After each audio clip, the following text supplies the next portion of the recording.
Assalamualaikum warahmatullahi wabarakatuh. Sebelumnya perkenalkan, nama saya Salwa Rizkia Sulaiman dengan NIM 2014-2010-8 dari semester 8 jurusan Perbankan Syariah kelas C.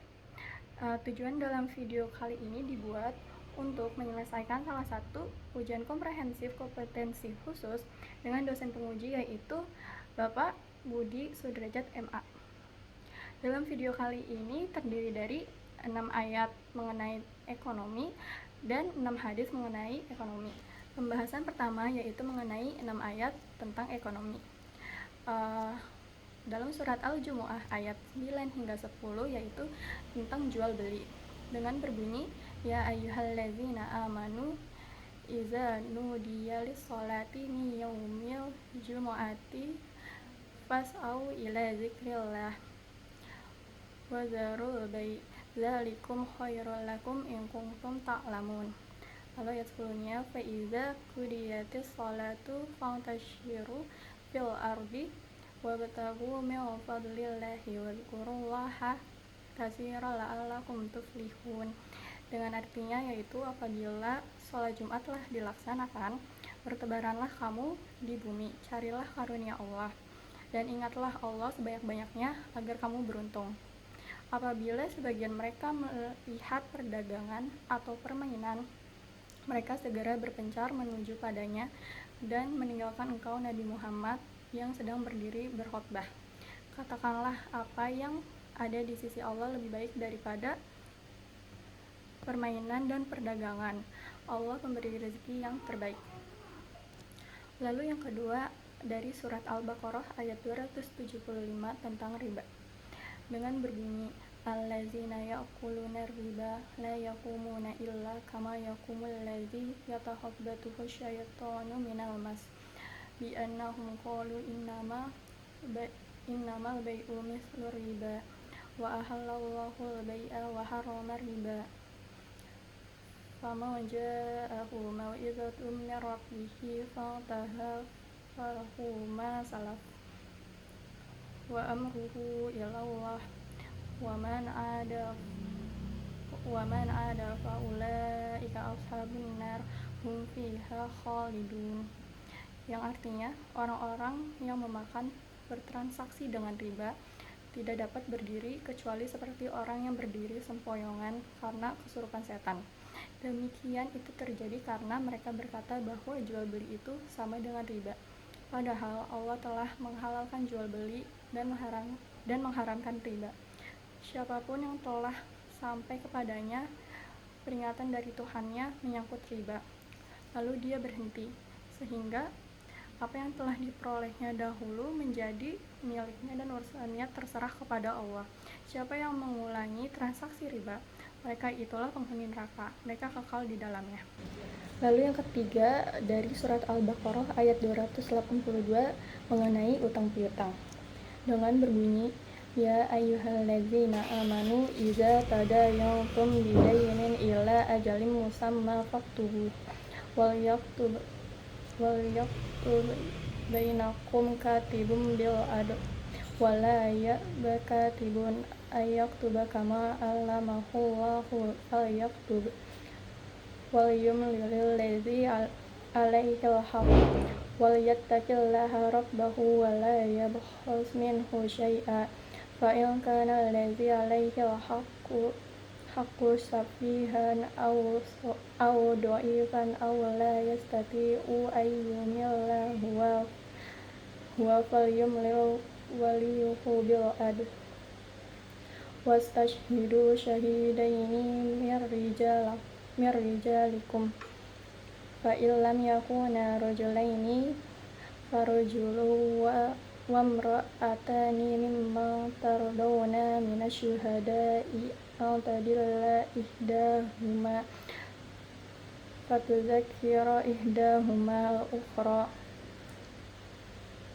wa la ya'bash syuhada'u idza ma du'u wa la tas'amu an taktubuhu saghiran aw kabiran ila ajali dzalikum aqsatu indallahi wa وأقوام لشهادته وأدنى ألا ترتابوا إلا أن تكون تجارة حاضرة تديرونها بينكم فليس عليكم جناح ألا تكتبوها وأشهدوا إذا تبايعتم ولا يضر كاتب ولا شهيد وإن تفعلوا فإنه فسوق بكم واتقوا الله ويعلمكم الله والله بكل شيء alim. Dengan artinya, wahai orang-orang yang beriman, apabila kamu berutang piutang untuk waktu yang ditentukan, hendaklah kamu mencatatnya. Hendaklah seorang pencatat di antara kamu menuliskannya dengan benar. Janganlah pencatat menolak untuk menuliskannya sebagaimana Allah telah mengajarkannya kepadanya. Hendaklah dia mencatatnya dan orang yang berutang itu mendiktekannya. Hendaklah dia bertakwa kepada Allah Tuhannya dan janganlah dia menguranginya sedikit pun. Jika yang berutang itu orang yang kurang akalnya, lemah keadaannya, atau tidak mampu mendiktekan sendiri, hendaklah walinya mendiktekannya dengan benar. Mintalah kesaksian 2 orang saksi laki-laki di antara kamu. Jika tidak ada saksi 2 orang laki-laki, boleh seorang laki-laki dan 2 orang perempuan di antara orang-orang yang kamu sukai daripada saksi yang ada, sehingga jika salah seorang saksi perempuan lupa, yang lain mengingatkannya. Janganlah saksi-saksi itu menolak apabila dipanggil. Janganlah kamu bosan mencatatnya sampai batas waktunya, baik hutang itu kecil maupun besar.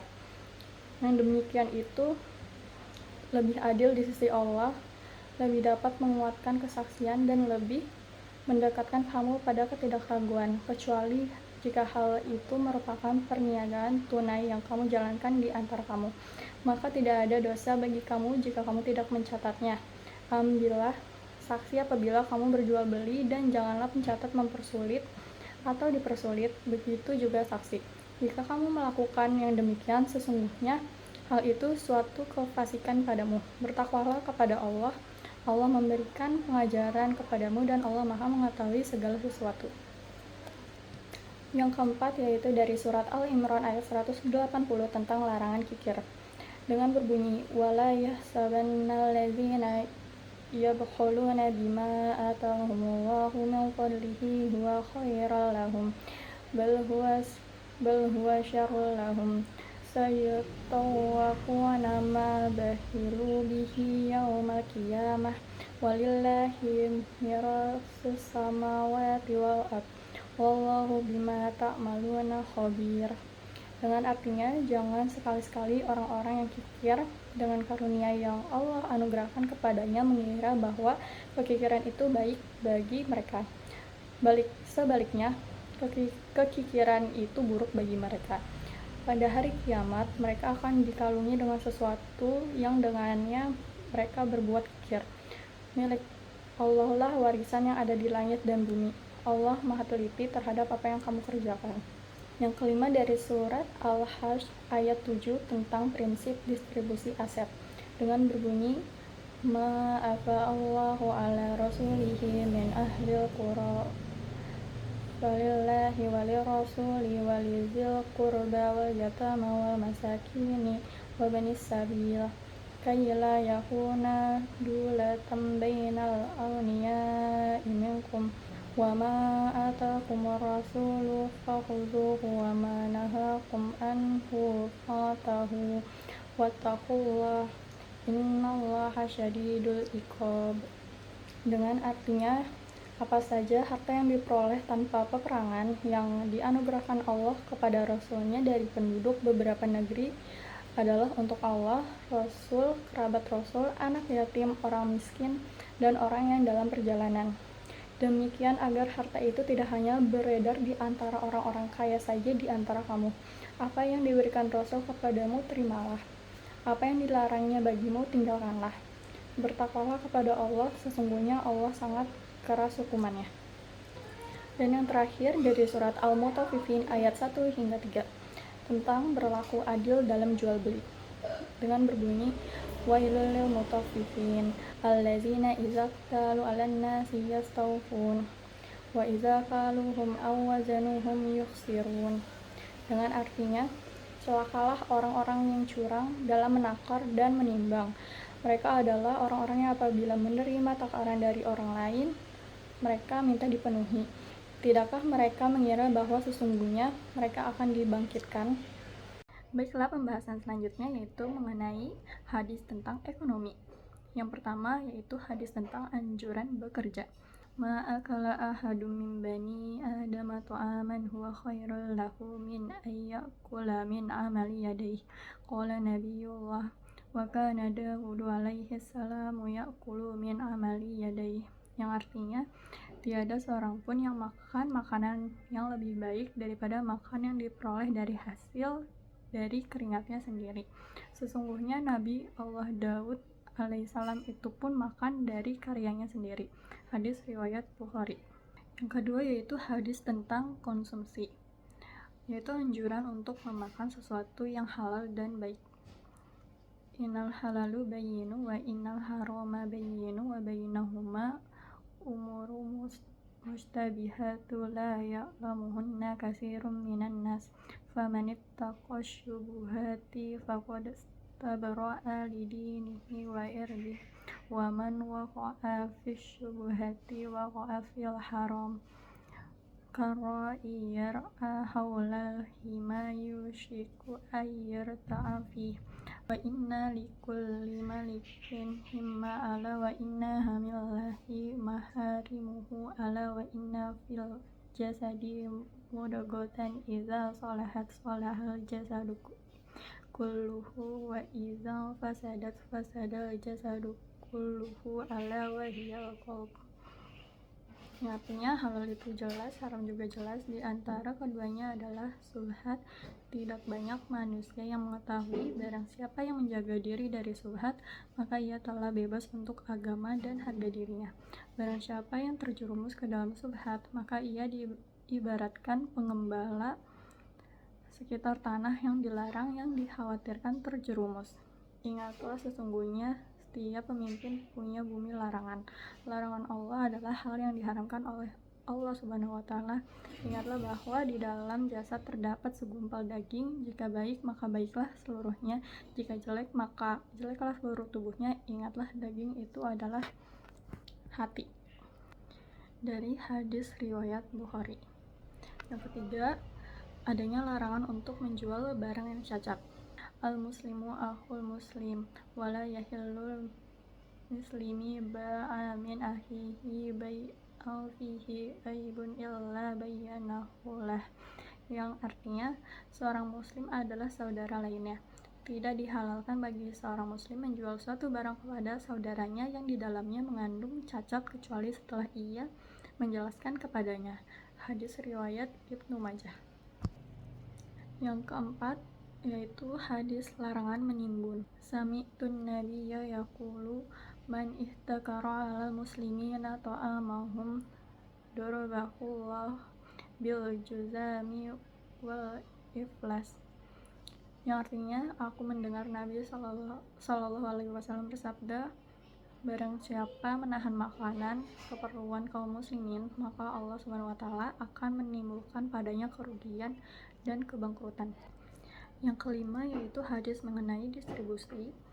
An Abi Hurairah radhiyallahu an Nabi sallallahu alaihi wasallam qala ana aula bil mu'minina min anfusihim faman mata walaihi dainu wa lam yasruq wa fa'a falaina qada'uhu wa ma taraka ma faliwarasati.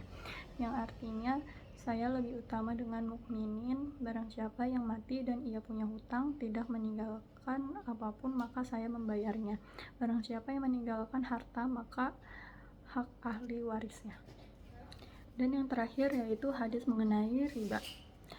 An Abi Hurairah qala Rasulullah sallallahu alaihi wasallam az-zahabu biz-zahabi wazna biwazni misla bimisli wal fiddatu bil fiddati wazna biwazni misla bimisli faman zada awis tazada fahuwa riba.